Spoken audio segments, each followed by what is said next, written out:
But we haven't even introduced them, Jerome said. Violet, Klaus, Sonny, meet Gunther, the auctioneer we were talking about earlier.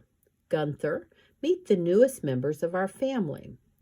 I am happy to meet you, please, Olaf said, reaching out one of his scraggly hands. We've met before, Violet said, happy to see that the element of surprise was fading away and that she was finding the courage to speak up. Many times before.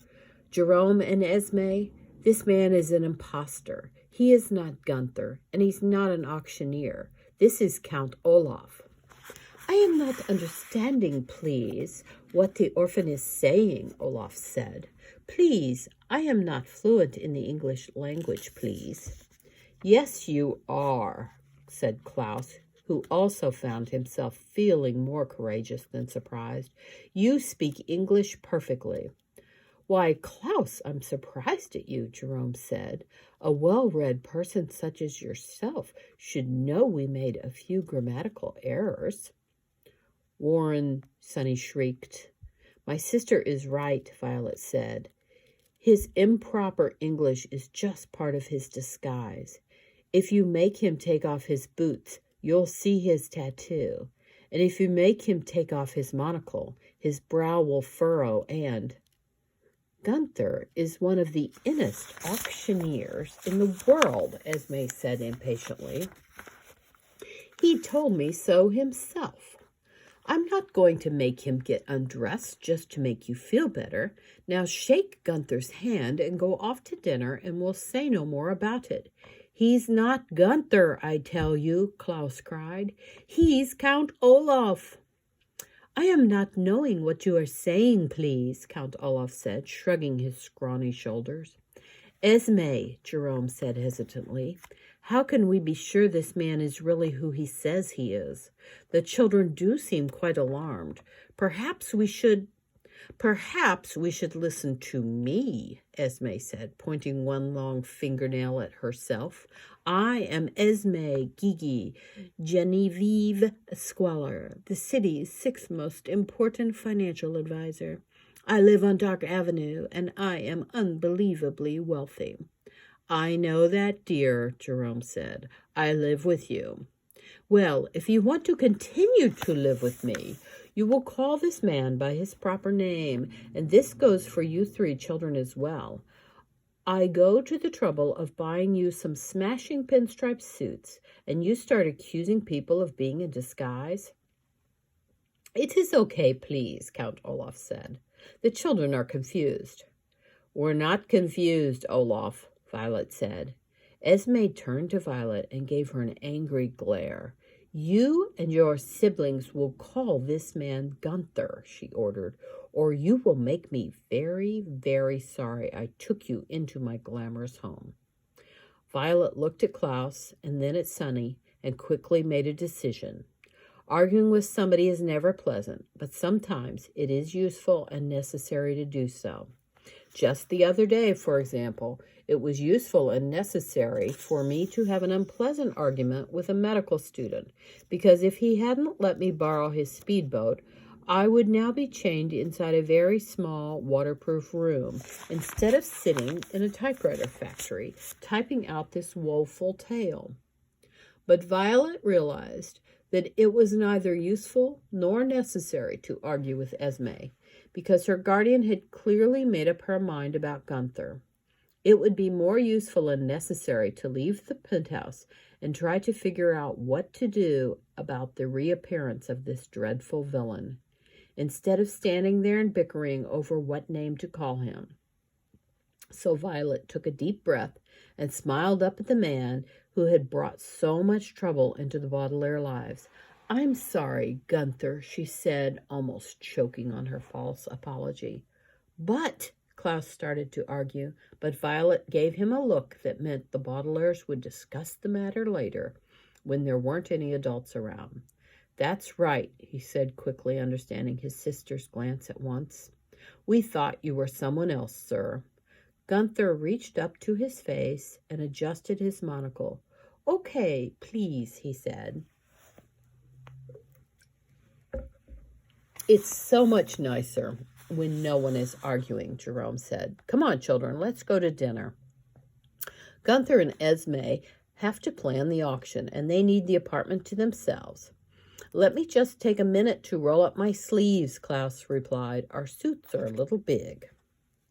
First, you complain that Gunther is an imposter. Then you complain about your suits, Esme said, rolling her eyes. I guess it goes to show you that orphans can be in and rude at the same time. Come on, Gunther, let me show you the rest of my glorious apartment. See you later, please, Gunther said to the children, his eyes shining brightly, and gave them a little wave as he followed Esme down the hallway. Jerome waved back, but as soon as Gunther was around the corner, he leaned in close to the children. That was very nice of you to stop arguing with Esme, he said. I could tell that you weren't completely convinced you had made a mistake about Gunther. But don't worry, there is something we can do to set your minds at ease. The Baudelaires looked at one another and smiled in relief. Oh, thank you, Jerome, Violet said. What did you have in mind?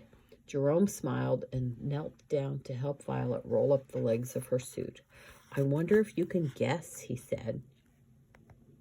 We could make Gunther take off his boots, she said, and we could see if he had Olaf's tattoo. Or we could make him remove his monocle and unfurrow his brow, Klaus said as he rolled up his sleeves. And we could get a better look at his eyebrow situation. Risikia, Sonny said, which meant something like, or you could simply ask him to leave the penthouse and never return. Well, I don't know what Risikia means, Jerome said, but we're not going to do those other things. Gunther is a guest, and we don't want to be rude to him. The Baudelaires actually did want to be rude to him, but they knew it was rude to say so. Then what will set our minds at ease, Violet asked. Instead of climbing down all those stairs, Jerome said, we can slide down the banister. It's great fun, and whenever I do it, it takes my mind off of my troubles, no matter what they are. Follow me. Sliding down a banister, of course, was not going to make the Baudelaires feel any better about an evil person lurking around the home. But before any of them could say no, Jerome was already leading the way out of the penthouse. Come on, Baudelaires, he called, and the children followed him as he walked quickly down the hallway, through 4 sitting rooms, across the kitchen, past 9 bedrooms, and finally out of the apartment.